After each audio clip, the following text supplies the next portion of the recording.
What's going on, everybody? It's Aurora coming at you with a brand new video, and tonight while I was at work, we got some more stuff revealed for Alliance Insight, and of all things, it's actually Skull Servant support. Now this is really funny, because on Halloween I actually did a special showcasing Skull Servant replays that happened to come out a day after Rada's video on Skull Servants, and also did terribly despite all the work that I put into it.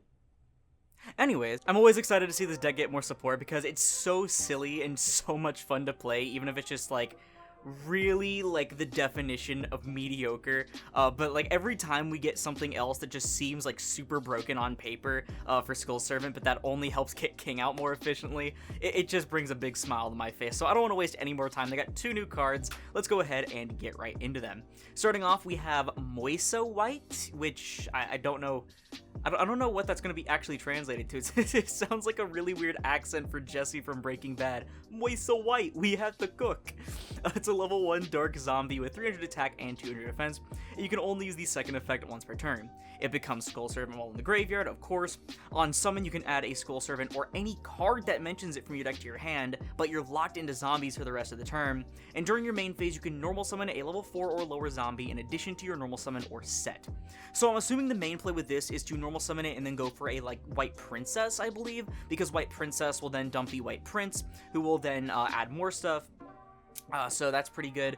Also, if you have something like an Imseti in hand, because the Horus engine's very good with the Skull Servant package, you can grab like a White Baking, because White Baking is just ridiculous, and then pitch it off Imseti or any Horus thing, and then trigger that effect, search 2, discard 1, and the additional normal summon can just be for something like a King, or just to help like link climb into maybe even, well, I was gonna say an access code, but you can't because you're zombie locked, but you can still climb into some decent things. Overall, I will not complain about more ways to consistently get King out.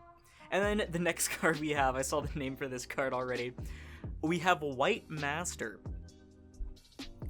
Wight Master. It is a continuous spell card that says if your King of the Skull Servants attacks a defense wizard monster, inflict piercing battle damage to your opponent, and once per turn you can target a Skull Servant or a King of the Skull Servants in your graveyard, send one Skull Servant or a monster that mentions it from your deck to the graveyard, and if you do, special summon that target, but you cannot special summon for the rest of the turn except zombie monsters. So the piercing admittedly isn't like anything too crazy. Most of the time you're attacking things in attack position or link monsters, but I mean, hey, I guess if they tried to wall up in defense, you can just beat the shit out of them anyway.